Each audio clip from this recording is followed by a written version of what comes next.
So I just got out of the Ghost in the Shell movie, the 2017 Scarlett Johansson Western adaptation of Ghost in the Shell. My familiarity with the whole Ghost in the Shell franchise, if that's what you want to call it, is almost limited, almost exclusively to the 1995 animated film, which to me I thought was great. It was like this sci-fi action balls out extravaganza, but then it had these, cyberpunk, Philip K. Dick, Blade Runner-esque ideas about identity and what does it mean to be human? What does it mean? What does it mean to be conscious? Do we really have a soul? All of these big philosophical ideas wrapped inside this balls out sci-fi action film, which was for a Japanese animated film, felt to me very Western. It was very easy to go down, very easy to digest. Ghost in the Shell was really a groundbreaking animated film in the US in that it got reviewed by Siskel and Ebert, it got reviewed by these very credible critics, and so suddenly Japanese animation began to be emerging as an art form, not just for kids, for everybody, full of these great films, full of ideas. And, of course, The Matrix, heavily inspired by Ghost in the Shell. They're two separate stories. Ghost in the Shell and The Matrix are two separate stories. But the idea of a science fiction film, an action science fiction film, which also had some big ideas about reality and identity and stuff like this. And then at the very end of The Matrix, the Ghost in the Shell looks almost like some storyboards for the end of The Matrix. It's very visually inspired by that. So I was willing to let the new film, I was willing to give it a lot of rope. I didn't, because I'm not some geek, some nerd, oh, they changed this, they changed that. Just give me that, core of like that philosophical core. And they didn't do that. They ripped that out. They turned Ghost in the Shell into basically like a remake of RoboCop. It was just this remake of RoboCop. The plot of the film felt like some 1990s direct-to-video cyborg action film directed by Albert Pune. It was on that level of like just uninspired storytelling. I knew the visuals. It's a $200 million or so film. You knew the visuals are going to be stunning. The visuals are going to be great. But to me, what makes Ghost in the Shell interesting is these whole philosophical ideas. The ideas of Ghost in the Shell, this lead character, Major, who is this cybernetically enhanced person who is searching for identity, does she have a soul? Was she even ever a human? She's so much machine. Was there ever a human being inside, is her brain really human, or is she completely artificial intelligence? Is she completely made up? Is she real? The world of the 1995 Ghost in the Shell is this world where people are being screwed with digitally so much that people can't really trust their own reality. Very Philip K. Dickian, very Philip K. Dick. And the Ghost in the Shell remake is just this standard evil corporation steals somebody's body and then they have to seek revenge. That's pretty much it. They just took what made Ghost. The title of the thing is Ghost in the Shell. That's in the title. The title of the show is Ghost in the Shell, like the ghost in the machine, like a soul. Is there a soul? What does it mean to be human? What does it mean? All of the. That's in the title. That's like, that's it. That's the title. That's like doing a Friday the 13th film, but it doesn't take place on Friday the 13th, or it's like let's do a Halloween film and have no Michael Myers. Oh, they already did that. But, it's just like, I just, and there's so many weird elements to the film, because the film, again, as I said, it feels so, the plotting and the dialogue feels so generic. So, you know, I mean, in the 95 anime, the Major and Section 9, the kind of ragtag group of paramilitary, government policers of hacking, Major and her team are going after this hacker who is doing all of this mischief. And the hacker, we eventually, realize, is not necessarily human, is this rogue artificial intelligence. And in the 2017 Ghost in the Machine, no, that's not. The hacker is just like some failed Frankenstein monster, this earlier version of the Major who is now seeking revenge. So again, it's just, RoboCop. Just somebody, an evil corporation stole somebody's body, and now they're waking up from their dream. They're waking up to their past reality and exacting revenge on the evil corporation. Okay, so you got an evil corporation.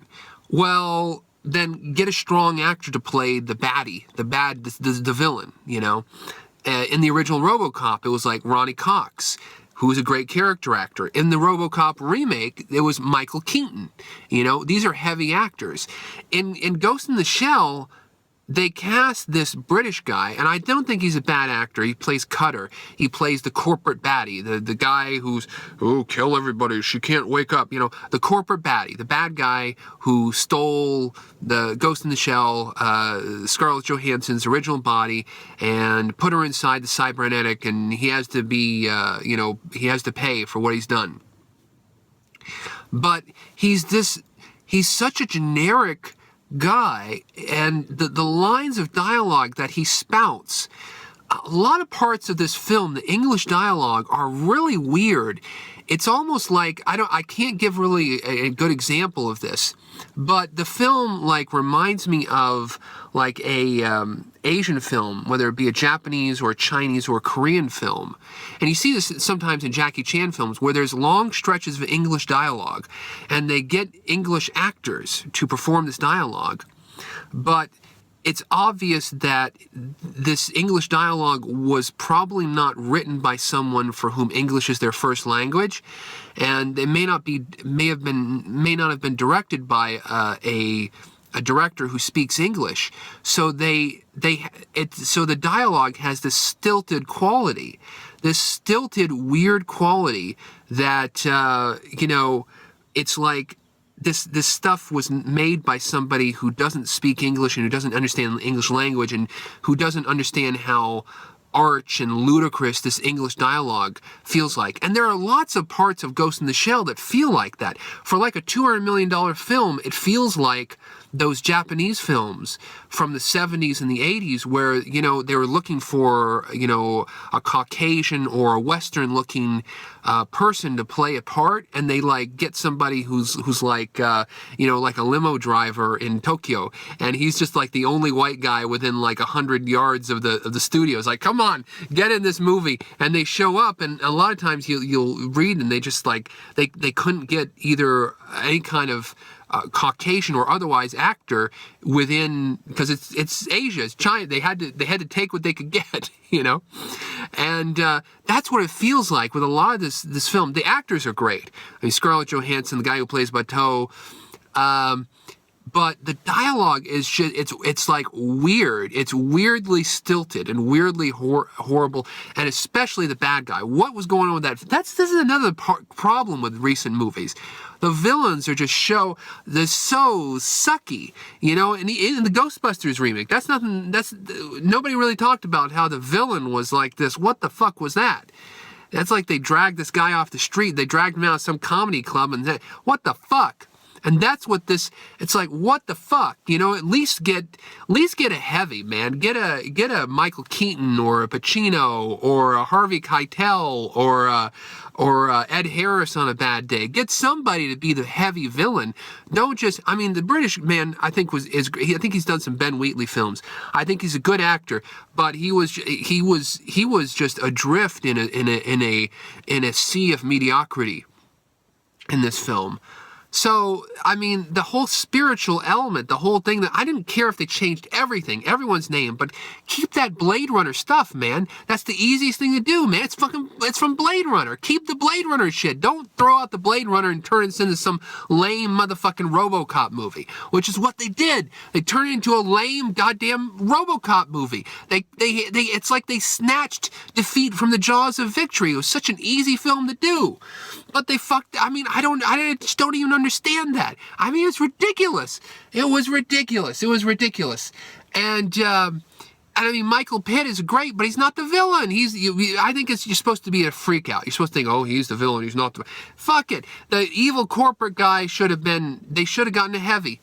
They should have gotten $200 million.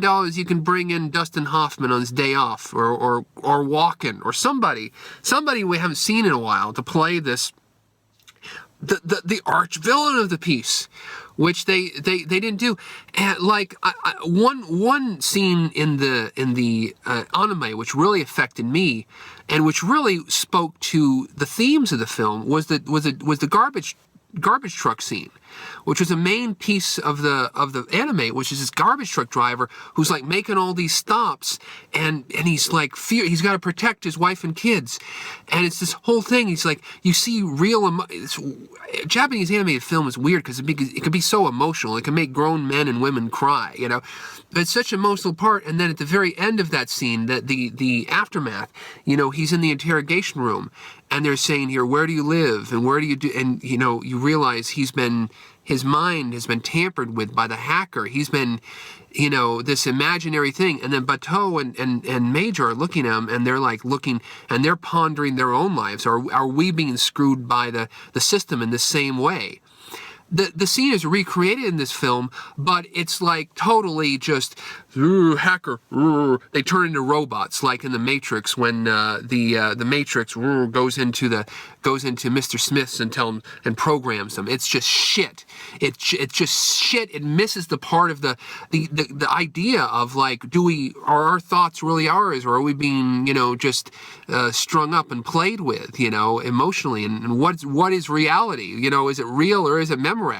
All these cool things, big things, which are explored in the anime within the context of a science fiction film. They completely missed the point, completely horrible, and it feels like there's so many layers of this film. I mean, the set pieces from the anime are recreated almost slavishly in this film. The opening where Major jumps off, the chase with through the cities, through the cityscape, the end with the tanks, but it's just hollow, and the meaning has changed, and it's just, I don't know.